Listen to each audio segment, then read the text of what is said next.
চৈত্রের দুপুরে সূর্যের তপ্ত রোদকে উপেক্ষা করে রাজধানীর শরীয়ত উদ্যানে নেমেছে লাখো মানুষের ঢল। সবার হাতে ২,০০০ কিলোমিটার দূরের ভূমি ফিলিস্তিনের জাতীয় পতাকা। গাজায় ইসরায়েলি গণহত্যার প্রতিবাদে স্লোগান লেখা প্লাকার্ড। মূল মঞ্চ থেকে একটু পরপর ঘোষণা হচ্ছে, মাঠের ভেতরে আর কোনো জায়গা নেই, যে যেখানে অবস্থান করছেন সেখানেই বসে পড়ুন।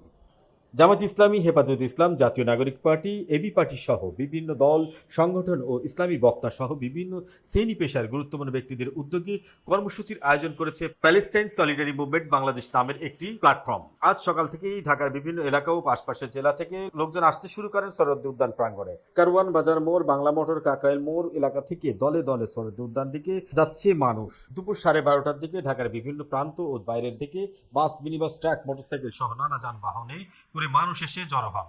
পরে তারা পায়ে হেঁটে সরোয়ার্দী উদ্যানের দিকে রওনা দেন। ঢাকার একটি বেসরকারি বিশ্ববিদ্যালয়ের শিক্ষার্থী সিয়াম ইসলাম বলেন, ইসরায়েলের বর্বরতার বিরুদ্ধে আন্তর্জাতিক সমাজকে জাগতে হবে, বাংলাদেশ থেকেও এই আওয়াজ তুলতে হবে।